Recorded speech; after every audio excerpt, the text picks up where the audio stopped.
Muchas gracias por estar con nosotros en este sábado, un sábado más en donde extrañaremos al ingeniero Pedro Ferriz de Con, que hoy le dimos descanso de parte de todo este equipo de Central FM porque cumplimos 2 años. Dijimos, ¿cómo vamos a festejar? Pues vamos a dejar descansar al ingeniero Pedro Ferriz de Con en este sábado en donde celebramos 2 años de estar al aire en Central FM, y lo vamos a hacer con un programa sumamente especial, porque este es un esfuerzo binacional de noticias, es un esfuerzo muy importante en donde nuestra presencia en los Estados Unidos también tiene gran valía, así como tiene gran valía todos los grandes líderes que tenemos en los Estados Unidos que defienden los derechos de los migrantes de muchos países latinoamericanos, de muchas partes del mundo, que tienen que tener una representación. Y es así que me gustaría presentar a don Jaime Lucero. Él es fundador y presidente de Fuerza Migrante. También va a estar con nosotros Javier Medina, que es coordinador de la Comisión de Educación de Fuerza Migrante. Y por último, a un gran amigo personal también de Fuerza Migrante, Ben Monterroso, coordinador de la Comisión de Vinculación Latina de Fuerza Migrante. Todos ellos representan grandes personas que luchan todos los días para sacar la casta de la fuerza latina que se tiene en este país tan grande, en donde ya los latinos representamos la minoría más importante del país y, por supuesto, una gran fuerza de trabajo. Le doy la bienvenida a todos. Don Jaime, Javier, primero los saludo en este espacio de Entre Mentes. Buenas noches, ¿cómo están? Bien, pues don Jaime, gracias por estar con nosotros. Javier, muchas gracias. Y bueno, abrimos un poquito en la boca sobre este tema de lo que es los migrantes. Don Jaime, la pregunta tiene que ser para usted. Fuerza Migrante es una fundación que usted organiza, que usted funda, que usted como presidente de la misma. ¿Cuál es el objetivo? ¿Cómo nace? ¿De dónde viene? ¿Cuál es su objetivo como empresario? ¿Qué es lo que quería hacer? ¿Cómo surge la idea de Fuerza Migrante? Para mí empieza con la preocupación de que pues tenemos grandes líderes en todo Estados Unidos y México, pero son liderazgos regionales que actuamos de acuerdo a nuestros problemas propios y no hacemos ese enlace con las demás organizaciones que definitivamente tienen mucho que aportar. En este caso, pues nos dimos a la tarea de ir, 3 años invertimos en ir y hablar con cada uno de los nuestros, de las organizaciones en los diferentes puntos en Estados Unidos, en México, y hacer un reencuentro, ¿no? Preguntarnos por qué los migrantes no tenemos el peso que definitivamente los números avalan, por qué nosotros somos ignorados, somos atacados y tenemos esa actitud pasiva. Afortunadamente se llega al acuerdo de formar Fuerza Migrante. En próximo diciembre estaremos cumpliendo el primer año y pues yo con mucho orgullo y de verdad dándoles crédito a todos ellos, todos estos liderazgos, hombres y mujeres, de haber trabajado el tema durante todo ese año, impulsarlos, principalmente la participación cívica, y pues la muestra está ahí, ¿no? Le pasamos la factura a Donald Trump, que desde su inicio el ataque fue permanente hacia nuestras comunidades migrantes, lamentablemente. ¿Qué tan grande es la base de Fuerza Migrante, don Jaime? Es una fuerza importante de personas que están unidas en una serie de organizaciones. ¿Cuántas personas conforman Fuerza Migrante? Personas, de acuerdo a los números que nos dan esas 217 organizaciones madre, por decirlo de alguna manera. Muchas de ellas son federaciones, organizaciones grandes en todos lados, y de acuerdo a ellas somos 2.2 millones de afiliados en este momento, y siempre se le está invitando a los demás, a los que oigan el mensaje, que es hora de que nos unamos todos en una sola organización. Dígame, don Jaime, para estar en Fuerza Migrante, ¿usted tiene personas que son indocumentadas o tienen papeles o es una mezcla de los dos? Hablemos de la inmigración legal y la inmigración ilegal. Tenemos de los dos, o sea, tenemos nuestros paisanos que van llegando, que no han podido regularizarse.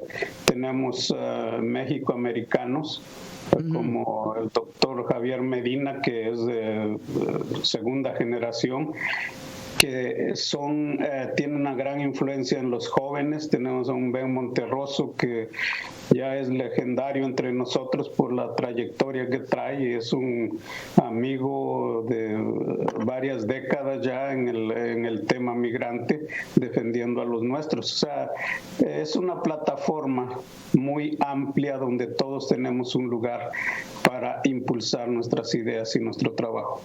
Javier, me voy contigo. Javier, platícame, ¿cómo llegaste a Fuerza Migrante? ¿Cuáles fueron tus objetivos? Eres un hombre joven, Javier. Llegas tú como bien lo dice don Jaime, con un impulso para buscar a estos, bueno, ¿por qué no poner el nombre? A los Dreamers, que en los Estados Unidos vienen de la mano de sus padres, que como tú ya son una segunda generación, aunque ellos técnicamente son una primera entre rayas, al no saber cómo llegaron y cuándo llegaron, pues son pues jóvenes norteamericanos que, aunque no nacieron en los Estados Unidos, son norteamericanos, porque aquí crecieron y no conocen otro idioma, no conocen nada más que lo que viven en los Estados Unidos. Entonces, ahorita tocaremos este tema que es tan interesante, pues, Javier, pero ¿cómo llegas? ¿Cuál es tu función? ¿Qué es lo que haces? ¿Qué es lo que buscas hacer? ¿Y qué crees que es lo que viene? Pues yo soy profesor de Ciencias Políticas y de Estudios Latinos en la Universidad de Arkansas. Yo conocí a don Jaime en algunos foros que yo estaba participando en el Instituto Nacional Electoral. Manejo temas del voto desde el extranjero. Y lo que me atrae de Fuerza Migrante fue el liderazgo de don Jaime y todo lo que ya ha mencionado don Jaime en cuanto a cuál era su visión para empezar y cuáles eran los retos que él estaba enfrentando como líder en la comunidad con sus años de servicio con Casa Puebla. Yo conociendo a varios individuos, organizaciones a nivel nacional también, viendo las dificultades de cómo unir tanta fuerza, verdaderamente fuerza migrante, sin ninguna organización. O sea, hay bastantes organizaciones trabajando duro en cada rincón de este país, pero como que cada quien por su trinchera, pero sin ningún objetivo que los unía. Entonces, el liderazgo de don Jaime, la visión de don Jaime es lo que me llevó a su organización.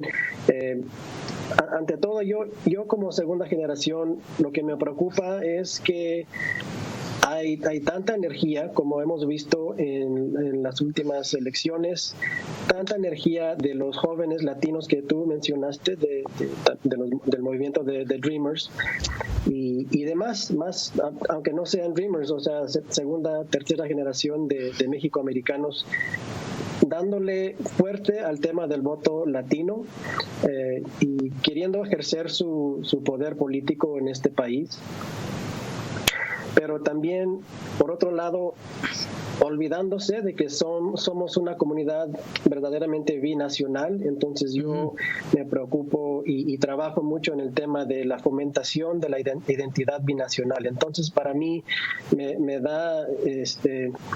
preocupa tanto el voto latino mexicoamericano en Estados Unidos, tanto como el voto en México. O sea, el hecho de que con cada generación los jóvenes hijos de migrantes van desafortunadamente perdiendo su idioma, su contacto con su cultura mexicana, y le están dando tanta potencia intelectual y cultural, económica a este país aquí en Estados Unidos, y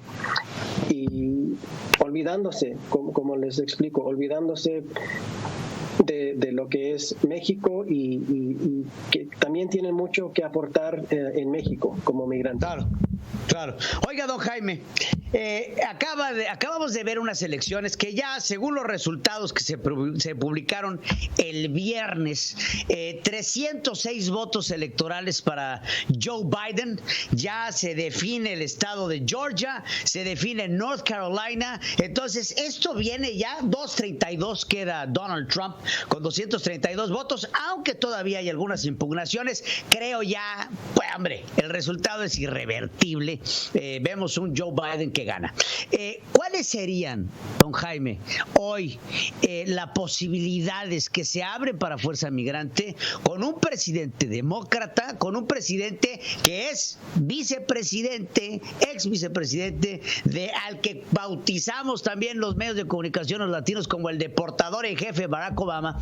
¿Y qué es lo que le espera a los migrantes ahora con un Joseph Biden en la presidencia que tiene cuitas pendientes con la sociedad migrante? Hablo de los Dreamers, hablo de un camino a la ciudadanía, hablo de programas de acción diferida como los TPS, vamos, la representación de los latinos en la Casa Blanca, una mayor representación latina en el Congreso, los lobbies latinos que también han sido muy descuidados, en dónde viene la deuda pendiente que tendría que pagarse y el trabajo de Fuerza Migrante para el próximo cuatroenio en los Estados Unidos. Así como lo plantea, es como todos lo tenemos claro, es de que el trabajo empieza ahora. Hay que ejercer la presión a la Casa Blanca. No hay que olvidarnos de los antecedentes que apunta. Ya nos pasaron, no estamos dispuestos a que vuelvan a pasar. Pues hay que cerrar filas con todo lo que tengamos a la mano para que esos beneficios a nuestra comunidad pues no nada más sean de palabra y se pase el tiempo y vuelva a pasar lo que pasó con Barack Obama, y la comunidad como siempre sufra de la del que se le deje a un lado. Entonces ese es lo que ahora tenemos que de verdad empujar con todo esos temas. Quiero irme ahora con Javier. Javier, si algo logró hacer el presidente Donald Trump es infundir miedo en una comunidad latina. Infundir el miedo, inclusive con papeles o sin papeles, el caminar por la calle y ser detenido por un oficial que también podría ser latino, representaba un temor. La gente que no tenía documentos estaba a la espera de que llegaran a su puerta y tocaran miembros del ICE, y se tuvo que, como organizaciones que son ustedes, reforzar en distintas campañas. Si tocan a tu puerta, pide esto, no te identifiques, tenerle que dar lineamiento a la gente y ser tratados verdaderamente mal. Niños enjaulados, centros de detención deteriorados, vamos, todo lo que conllevó, todo lo que se pudo avanzar, hubo un retroceso importantísimo con Donald Trump en la presidencia para la lucha migrante y la lucha de una causa de justicia y trato humano para los migrantes. ¿En dónde tenemos que volver a empezar a trabajar con el gobierno que viene, y en qué le puedes decir a los latinos que te están viendo hoy por hoy en este programa en los Estados Unidos? Pues yo pienso que empezando con esta cuestión de deudas pendientes con la comunidad latina en este país, yo creo que también les corresponde a nosotros como organizaciones y líderes dentro de la comunidad de capacitarnos también en términos políticos, porque esto del miedo no es suficiente para movilizar o para inspirar a una comunidad. Yo creo que muchas veces mandamos a diputados al Congreso o a nivel local igual, sin la capacitación de avanzar una agenda. Es lo que hace falta, es una agenda política de migrantes y de latinos, porque muchas veces se pregunta, pues, ¿cuál es su agenda? Pues la migración. Ok, pues, ¿qué con la migración? Vamos a destacar ciertos puntos y muchas veces los mismos latinos no se ponen de acuerdo, porque algunos no se identifican con toda la cuestión que tú acabas de describir. Pero yo creo que sí hay buenísima apertura y oportunidad con el presidente Biden. No tendría, el problema es el mismo que había hace desde la presidencia de Obama. Tenemos una pandemia, tenemos cuestiones que afectan a la salud de todo el país, de todo el mundo. Tenemos una crisis económica. Entonces, pensar que los latinos y que la agenda migratoria va a ser una prioridad para esta administración, pues yo temo de que no, aunque estamos mejor posicionados que antes, gracias a los líderes que sí tenemos dentro del Congreso. Desafortunadamente no tenemos campeones como antes teníamos al congresista Luis Gutiérrez de Chicago, que ahora ya se encuentra en Puerto Rico. Sí. Es una preocupación que yo tengo dentro del Partido Demócrata. No se ha destacado ni un mexicoamericano congresista como líder, como una voz alta y fuerte, demandando, exigiendo al gobierno, sea de Trump, sea del Partido Demócrata o republicano. No han sido los diputados que mandamos cada vez desde Texas de California, los mexicoamericanos que mandamos al Congreso. Pienso yo que nos han fallado. Y insisto que Luis Gutiérrez, un puertorriqueño de Chicago, fue el verdadero campeón del movimiento migratorio, de la reforma migratoria. Y temo yo que eso no lo tenemos. No tenemos ese poder. Claro. Creo que hay, como bien lo dices, los latinos tienen que comenzar a buscar representaciones en líderes latinos que, pues hombre, tenemos que impulsar desde esta trinchera. Don Jaime, la relación con México. Vemos a un presidente, Andrés Manuel López Obrador, que a pesar de las proyecciones con 306 votos electorales, a pesar de las felicitaciones de todos los líderes del mundo, exceptuando a Vladimir Putin, a Recep Tayyip Erdogan, a Xi Jinping ya ni siquiera, a Kim Jong-un, Andrés Manuel López Obrador no se ha unido a reconocer a Joe Biden como presidente. ¿Cree usted, don Jaime, que esto pueda llegar a generar alguna rispidez para ustedes en sus relaciones cuando lleguen a presentar esta representación de los inmigrantes? ¿Cómo cree que esto puede afectar la relación bilateral? Y, por supuesto, a los mexicanos en territorio estadounidense. En este momento, y la creación, por ejemplo, de Fuerza Migrante, la responsabilidad es de nosotros. O sea, respetamos lo que el presidente piensa que está bien, pero nosotros tenemos que asumir esa responsabilidad de formar el frente fuerza migrante. Somos la mayoría mexicanos y pienso que tenemos esa capacidad de ser el puente de comunicación y dejar que nos afecte de alguna manera la actitud de algún gobierno, en este caso de México o de Estados Unidos. Tenemos que enfrentar eso en las urnas, tenemos que enfrentar eso con organización, con los liderazgos empujando por esa agenda. Sí, las cosas se van a dar en su momento. No se puede ignorar el hecho de que Joe Biden ya es el presidente electo y pues respetamos el proceso. Pienso que el presidente dará a conocer su posición muy pronto. Ojalá y así sea, porque bueno, por último, me encantaría otra vez preguntarte, Javier, regresar a la conversación de lo que producen los mexicanos, tú que eres experto en esta relación. Yo veo a un presidente de México que ha aceptado, por ejemplo, victorias anticipadas en Bolivia y Chile.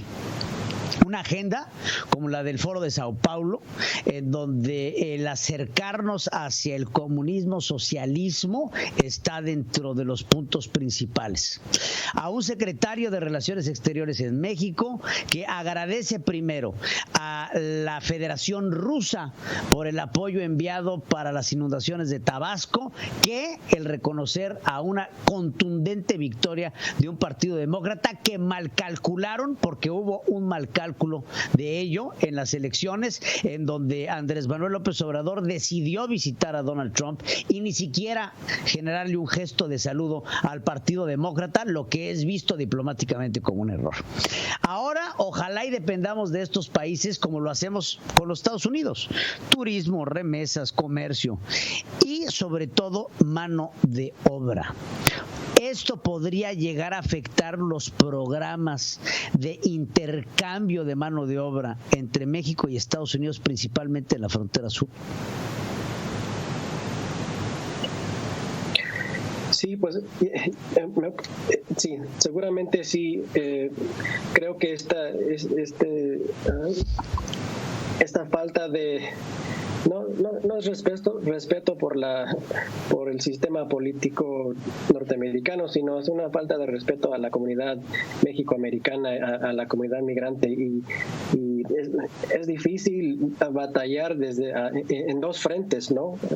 Aquí en Estados Unidos, una frente contra Trump, y muchas veces pensando que nos van a respaldar el gobierno mexicano con este presidente López Obrador, y pensando como migrantes, como grupos y como individuos, pensando que teniendo el poder de dos países, de dos gobiernos, sean de otro partido político, quizás que no se identifica con Morena, pero es difícil pensar que tu gobierno no te apoya. ¿Y cómo vamos a fomentar esta identidad binacional? ¿Cómo vamos a fomentar las inversiones de la segunda y tercera generación en México si el mismo gobierno no reconoce el proceso norteamericano, no reconoce el esfuerzo que hicieron los latinos, los mexicoamericanos en estas elecciones, en estas contiendas? Si no reconocemos si no reconocen nuestro papel en este proceso político, ¿cómo vamos a esperar que nos respeten en estos otros temas que tú platicas? Claro, pues te agradezco mucho, mi estimado Javier, porque pues hay mucho que tocar, hay muchas cosas que platicar. Quiero darle el paso también a Ben Monterroso para que pueda estar con nosotros en este espacio, y te agradezco muchísimo por estar con nosotros, y estaremos por supuesto en comunicación. Regreso con usted. Gracias. Don Jaime, gracias, muchas gracias. Regreso con usted, don Jaime, ante la necesidad de ver cuáles son ahora las necesidades de proyección que tendríamos que impulsar los latinos en los Estados Unidos para darnos a escuchar. ¿Quién cree usted, don Jaime, que sean las cabezas políticas importantes? Y le voy a hacer una pregunta. Tenemos ahora una vicepresidenta electa, Kamala Harris, que es mi hija de migrantes. ¿Cree usted que esta vicepresidenta podría generar alguna especie de empatía para hacer el trabajo que usted hace con los lobbies políticos para pasar adelante iniciativas que beneficien a la migración, sea un proceso más fácil? Pienso que sí. Ambos, el presidente electo como la vicepresidenta electa, bien han mostrado esa empatía. Es más, se han comprometido que desde el inicio de su gobierno va a haber acciones en favor de los migrantes. Pienso que es un buen momento para ir y hacer lobbying en Washington para que se nos abran esas puertas. Claro, hay que hacerlo. Y bueno, le doy paso a mi querido Ben Monterroso. ¿Está por ahí, Ben?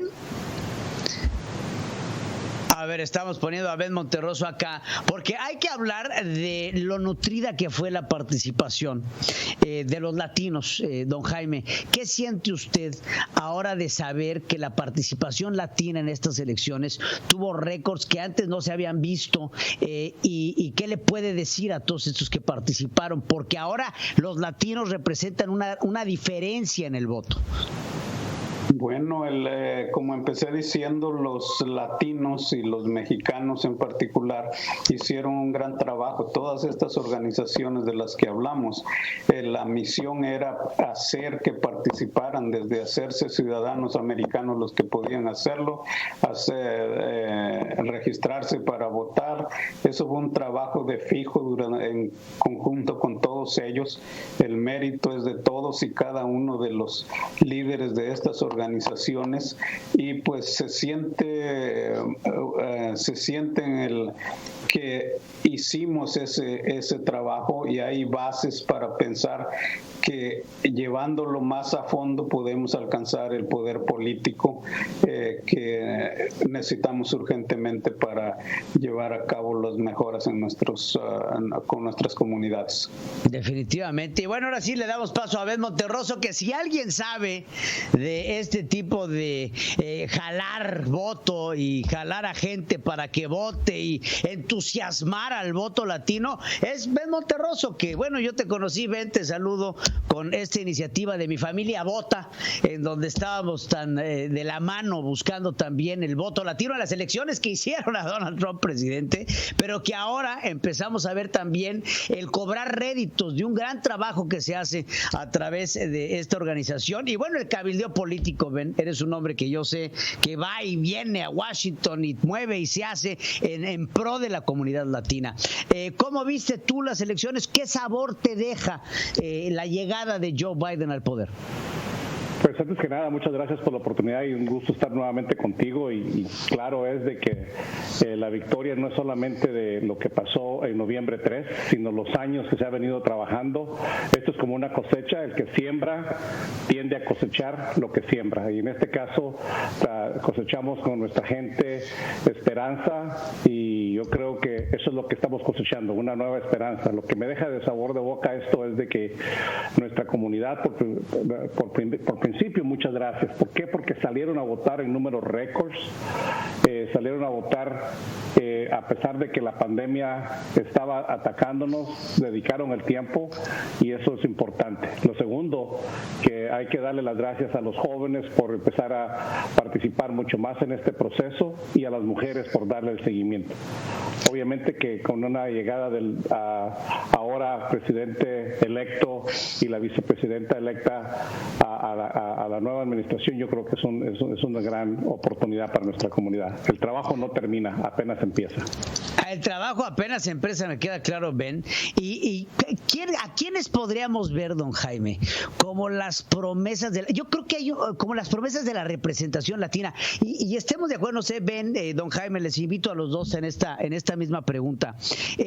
Veo una escasa representación. Si ponemos en números a la población afroamericana y ponemos en números a la población latina, la representación en el Congreso y la representación en el Senado y la representación como latinos y como afroamericanos, y después obviamente el famoso WASP, ¿no? El White Anglo-Saxon Protestant, vemos una escasa representación latina.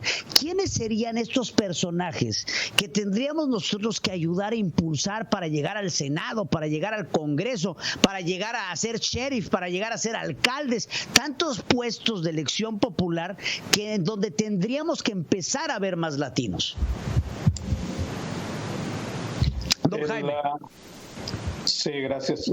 Bueno, creo que es un momento muy importante en pensar en que la experiencia de Ben Monterroso, que como ya lo mencioné antes, es casi legendaria porque ha estado ahí en todos los frentes, tender el puente con fuerza migrante hacia los jóvenes, es que vienen empujando fuerte, que están decididos, que han demostrado esa valentía y esa entrega en luchar por una causa que a veces se consideraba perdida. Los DACA son aguerridos y son de verdad muy importantes para el desarrollo de la agenda migrante.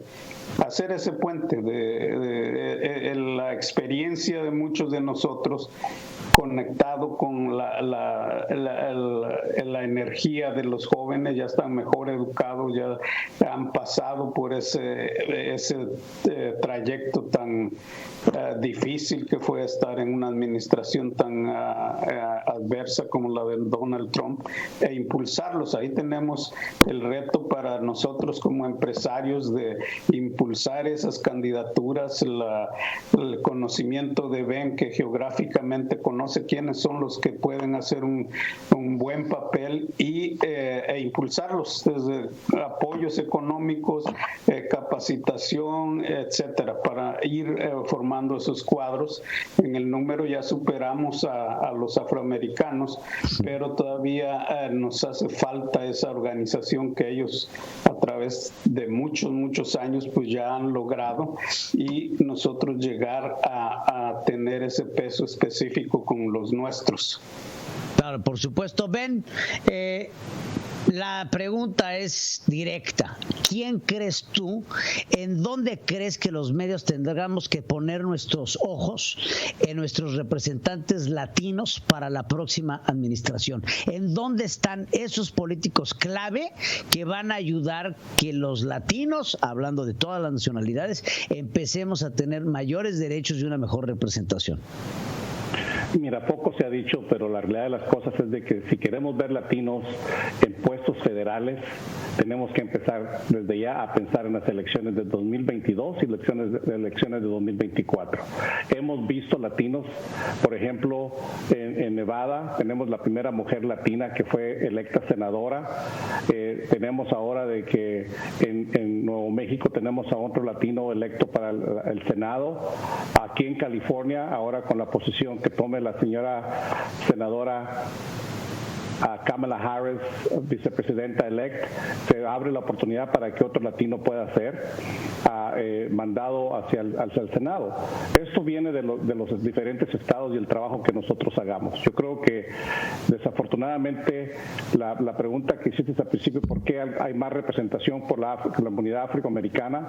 Porque pues, ellos han visto la política como una solución a los problemas mayores que tenemos nosotros. Entonces nosotros como latinos todavía nos falta un poco, pero yo creo que hemos tenido los últimos 4 años una manera de hacernos entender que las elecciones tienen consecuencias. Y por eso es que yo creo que el número récord de votantes en la historia de los Estados Unidos fue en el 2020, el número de récord de los latinos a salir a votar fue en este 2020, de los jóvenes. Yo creo que estamos en momento de cambiar, y no es quién, porque el pueblo tiene la capacidad de elegir. Aquí en California, tú lo sabes perfectamente, cuando la 187 fue la que nos hizo cambiar el sistema, ya tuvimos alcaldes, ya tenemos dar representación latina en diferentes lugares, nos falta llegar más lejos. Si te vas a Arizona, yo me siento muy orgulloso que después de muchos años Arizona pudiera cambiar su manera de votar este año por un presidente demócrata, y ahí mismo en Arizona estamos viendo jóvenes que fueron los que estaban luchando en contra del Joe Arpaio, en contra de la SB 1070, que ahora no solamente están sacando el voto, pero están siendo elegidos. Entonces ya tenemos que dejar de ser votantes, hacer estrategias para sacar el voto y estar capaces de estar listos para gobernar. Oye, me suena, digo, no sé cómo verías la posibilidad, perdóname, Ben, de que tengamos un Kevin de León en el Senado, porque creo que lo que tenemos que buscar es a esos Javier Becerras que no están. Kevin de León es un hombre que ha querido llegar al Senado de los Estados Unidos, no ha podido, y ahora es un hombre que sabemos que fue cercano a Kamala Harris y que podría llegar a ocupar un puesto y que sería de gran utilidad para la comunidad latina en el Senado de los Estados Unidos. ¿Le ves una posibilidad? Mira, aquí hay muchas posibilidades. Se habla también de que hay mujeres capaces para poder también ser los reemplazantes de la señora Kamala Harris, pero no nos quedemos con lo más fácil, porque yo creo que un Kevin de León, que es un amigo que lo quiero muchísimo, caminamos las calles en aquellos años de la 187, y él también ha roto récords aquí en California. Fue el primer senador que estuvo encargado del Senado aquí en los Estados Unidos en toda la historia, primer latino, hijo de inmigrantes. Yo creo que todo es posible. Yo creo que la posibilidad que se abren ahora, si te das cuenta, no hablamos mucho de la señora Kamala Harris, pero es la primera mujer de color e hija de inmigrantes que llega a esa posición en toda la historia de los Estados Unidos. Entonces hay esperanza, y yo creo que lo que tenemos que hacer es un compromiso entre nosotros para seguir adelante. Tú sabes positivamente que los medios de comunicación juegan un papel importante, pero tenemos que tener un programa. Y un programa me refiero a una campaña de años para motivar, informar a nuestra gente y dejarles saber que el papel que jugamos dentro de este país. Ahora me voy con don Jaime. 38 mil millones de dólares al año es lo que representa la comunidad mexicana en los Estados Unidos para México en remesas, don Jaime. Y si me deja, este año estaríamos hablando de hasta 42 a 44 mil millones de dólares los que se derraman en remesas. México ha salido adelante en esta época pandémica gracias a las grandes aportaciones que han hecho los mexicanos, como usted, como un servidor, como Ben, aunque no es mexicano, nada te hagas, pero que hacen estas aportaciones que hacen a nuestros países de origen. ¿Cree usted, Ben, cree usted, don Jaime, perdóneme usted, cree usted, don Jaime, que México está representando bien a sus latinos en el exterior? Y hablo en los consulados, y hablo en la protección que le tiene que dar a los mexicanos, todo lo que está haciendo por parte del gobierno mexicano. Si tuviera enfrente a Marcelo Ebrard, ¿qué le diría?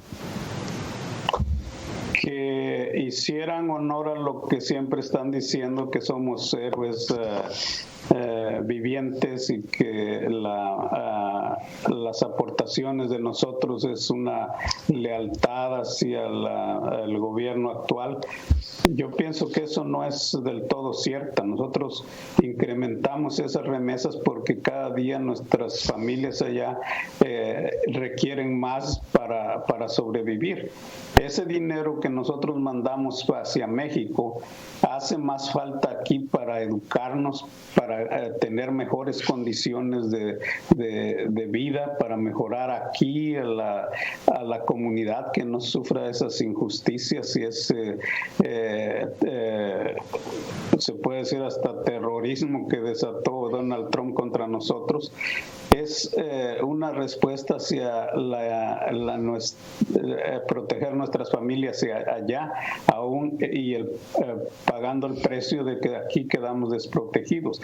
Necesitamos poder económico, poder político, a través de una educación que es nuestro talón de Aquiles. No podemos negar eso. En el panorama inmediato estamos muy entusiasmados porque estamos creando los mecanismos para que esa fuerza laboral de mexicanos que de verdad llegan a desempeñar los trabajos más mal pagados y los que nadie quiere hacer, que tengan la oportunidad de educarse. Estamos hablando de una universidad fuerza migrante que ya espero que en estos meses, en estas semanas, llegue a concretarse. Es un esfuerzo de muchas universidades para que nosotros podamos tener una fuerza laboral más competitiva y en vez de mandar 40,000 millones de dólares, pues también mejorar esas cifras para que nuestras comunidades aquí vivan mejor y persigan sus objetivos con más posibilidades de éxito. Claro, y ese mensaje que manda, creo que es un mensaje bastante certero y cierto. Ahora, ven, la comunidad latina de Estados Unidos no nada más es mexicana.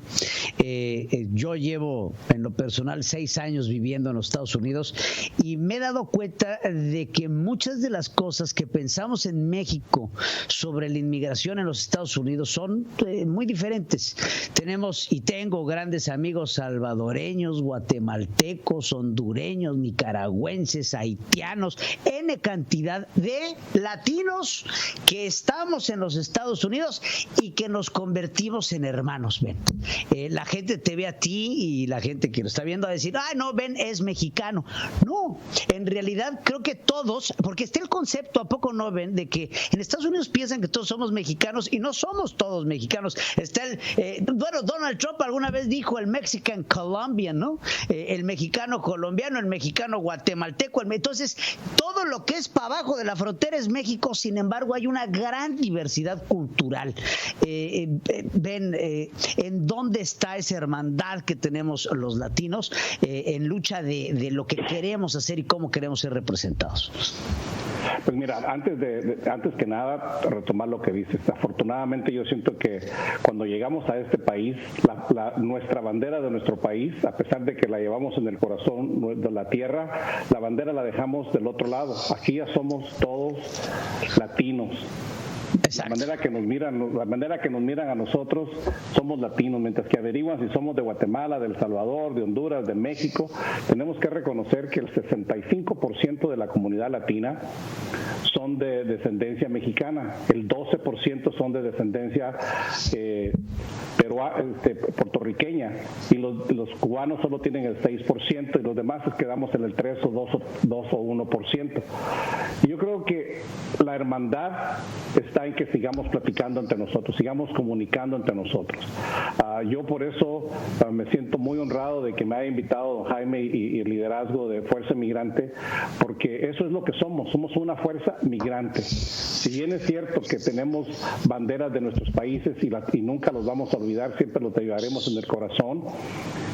Y yo creo que ahí es donde está la situación, cómo nos unimos como fuerza migrante que somos, porque aquí hasta mis hijos que ya nacieron acá, para cualquiera que los mira en la calle, y no digo cualquiera, pero pues estamos hablando, si los mira la migra, no van a dejar de pensar que son mexicanos, que a lo mejor indocumentados y a lo mejor hasta criminales. Entonces hemos dejado que nos etiqueten con el hecho de que eres mexicano, eres chicano, eres mexicoamericano, y ahí es donde creo que también la comunidad afroamericana ha logrado. Todos ellos los une su color, los une su lucha, los une sus necesidades.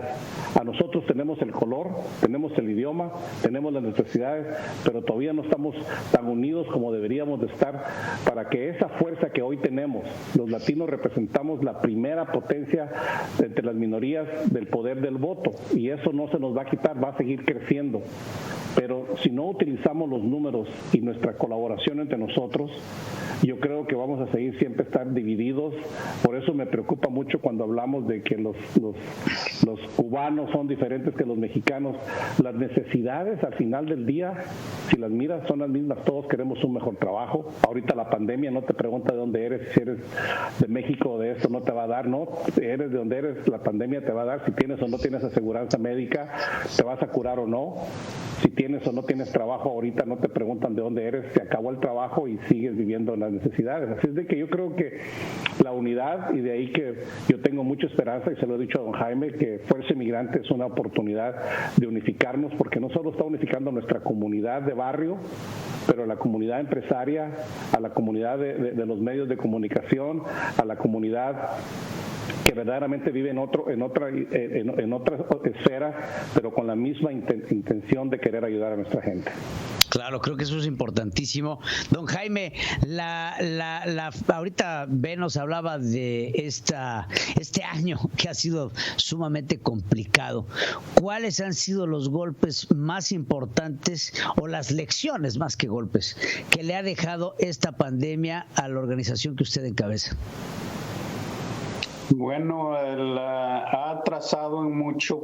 Desafortunadamente empezamos el año en diciembre y en marzo, a finales de marzo, ya todo este mundo había cambiado. Entonces se ha avanzado, pero no como lo que hubiéramos querido. Ha habido gente muy comprometida que, a pesar de la pandemia, pues hemos inventado, o sea, el mundo ha cambiado a tener encuentros virtuales, y eso es sin descanso. Eso es un equipo muy grande el que se ha habilitado. Todos son personas comprometidas y son voluntarios. Entonces, de verdad, mi reconocimiento a todos ellos. Ya sabemos que están pasando por esas estrecheces de todo tipo, y aún así hemos cumplido muchas de las metas que nos habíamos propuesto, pero ese ha sido uno de los eventos más significativos, la pandemia y el sufrimiento de nuestras comunidades, los decesos. Somos trabajadores esenciales, y es por eso que los nuestros pues merecen todo el reconocimiento hacia allá, porque son los que mueven la industria alimenticia y todo lo que nos mantiene a nosotros como sociedad. Ben, vemos ahora en esta pandemia, como bien lo estamos platicando, números del desempleo en los Estados Unidos. Números impresionantes, ¿eh? Yo creo que ninguno de los tres aquí presentes nos hubiéramos imaginado en nuestra vida, y yo por lo menos como periodista, el tener que reportar más de 40 millones de desempleados en los Estados Unidos. Sin embargo, también no reportamos muchos de estos empleados que no pueden pedir asistencia al gobierno, que son justamente los empleados que nosotros representamos, la fuerza latina, que muchas veces trabaja o de forma indocumentada o no califica para recibir este tipo de asistencia. Hemos visto un golpe duro en los derechos de los trabajadores latinos.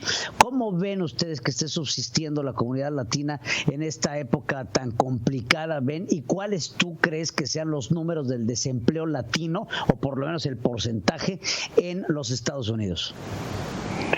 Tienes mucha razón. Yo creo que tratar de calcular en números el impacto que ha sufrido nuestra comunidad, si creemos los números, que se supone que hay 11 millones de personas indocumentadas en este país y la gran mayoría de ellos son latinos, son los primeros que te podría decir que están sufriendo más que los demás, que no reciben ninguna ayuda de gobierno, a pesar de que siempre pagan sus impuestos y trabajan fuerte. Aquí se nos ha llamado trabajadores esenciales, sin embargo, creo que somos trabajadores invisibles y algunas veces nos toman como trabajadores desechables. Este país no estuviera comiendo, fíjate lo que te digo, no estuviera comiendo si no tuviéramos a los campesinos, si no tuviéramos a los transportistas, si no tuviéramos a las personas que están asegurándose que en los supermercados tengamos la comida para irla a comprar. Sin embargo, esos son los trabajadores que están siendo ignorados a pesar de ser esenciales. Y no hablo únicamente de esa clase de trabajadores, también tenemos que dentro de los hospitales tenemos muchos trabajadores de nuestra comunidad, salvando vidas o tratando de salvar vidas. Así es de que yo creo que el impacto ha sido grande. Yo lo he dicho en más de una ocasión. En este país estamos viviendo 3 pandemias.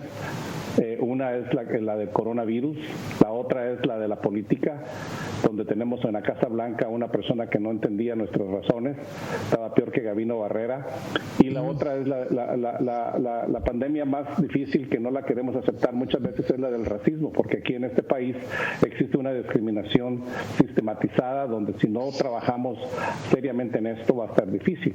Así es que yo creo que una de las curas que ya salió fue para la pandemia de la Casa Blanca, que yo creo que con tener a un nuevo presidente, como lo es el presidente electo Biden, con su vicepresidenta electa Kamala Harris, nos da una esperanza. Y ahí empezaríamos a recuperarnos de la pandemia del COVID. Pero sí, los trabajadores deben de ser mejores atendidos, y yo creo que la agenda de Biden promete que los trabajadores van a ser mejores respetados, promete de que los migrantes vamos a ser respetados.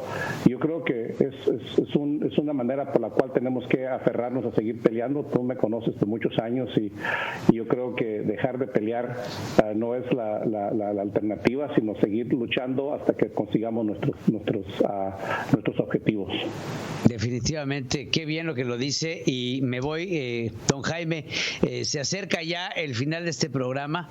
El reto más grande que tenga Fuerza Migrante, ¿qué le diría a la gente que es lo que viene en el próximo año para la organización que usted encabeza?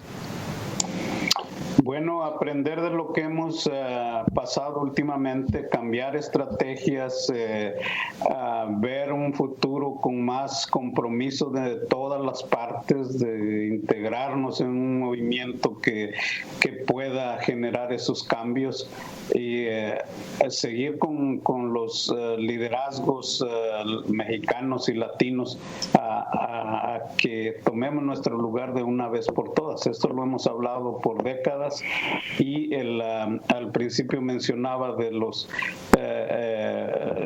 nuestros indocumentados. Aquí también entran en la ecuación. En México también nos hace falta tener representación en el Congreso, que siempre por alguna otra razón nos han negado. Queremos invitarlos a que no bajen la guardia. También son personas sumamente importantes.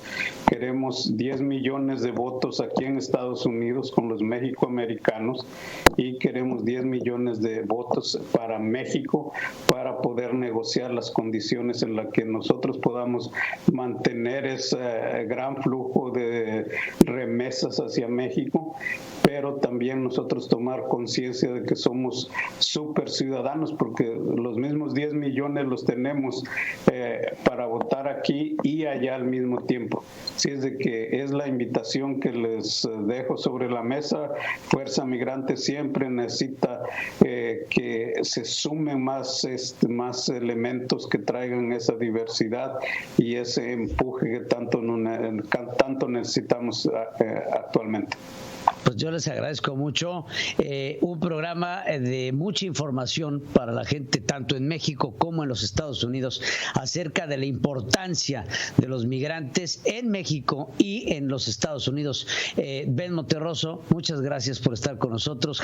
Don Jaime Lucero, muchas gracias por estar con nosotros. Fuerza Migrante es algo que de estas organizaciones en las cuales tenemos que tener el orgullo de saber que han costado mucho trabajo, pero que también han generado una enorme cantidad de resultados en su actuar. Gracias a los dos, y por supuesto también a Javier, que estuvo con nosotros en este espacio. Yo soy Pedro Ferriz Híjar, esto fue Entre Mentes. Gracias. ¿Estás pensando en el siguiente paso de tu carrera profesional? Llega aún más lejos estudiando el Máster Internacional en Dirección de Empresas de Universidad Europea, en modalidad 100% online. Fórmate en la universidad privada más innovadora de España y obtén un título internacional. Inscríbete ya. Plazas limitadas. Más información en www.centralfm.lat. Universidad Europea. Ven más allá. Ventilar tus espacios se agradece. Porque así dispersas los virus. Por ventilar tus espacios, gracias. Porque mantienes lugares libres de humedad. Gracias por ventilar tus espacios. Porque así evitas contagios. Unidos somos uno, un solo México. CIRT, Radio y Televisión Mexicanas. Análisis de contrapeso con Francisco Martín Moreno. Nos escuchamos cada jueves a las 8:30 de la mañana para analizar los contrapesos políticos, culturales, sociales y económicos de nuestro país. Se trata de eso, de tener un mejor país. Escúchalo en Primera Emisión Central con Pedro Ferriz de Con. Central FM, Equilibrio. Este año ha sido particularmente difícil para los emprendedores y empresarios de México. CentralFMOnline.com tiene para ti Convergencia, el punto de encuentro entre el conocimiento, la estrategia y la implementación. Nos vemos este jueves a las 8 p.m. Mi nombre, Sofía Ruiz Ambriz. No faltes, te espero. Venga, pa, una más, tú puedes. Lo chido es que pasando más tiempo en casa, descubrí que a mi papá y a mí nos gusta hacer ejercicio. Lo chido es que los niños sigamos nuestros sueños. Pero ¿sabes qué no está chido? Que fumes. Habla con tu familia sobre el tema. CIRT, Radio y Televisión Mexicanas. Consejo de la Comunicación, voz de las empresas. ¿Hay verdades a medias o verdades? ¿Silencios cómplices o denuncias sonoras? ¿Cobardía o valor en la crónica de las noticias? Central FM Equilibrio une a 145 ciudades en radio y televisión. CentralFMOnline.com a todo el mundo. De lunes a viernes, 6:45 a 11 de la mañana, tiempo del centro en México. Te espero. Soy Pedro Ferriz de Con. Hasta aquí presentamos Entre Mentes. En total libertad, mentes expertas con visiones diferentes. A través de www.centralfmonline.com. Central FM. Equilibrio.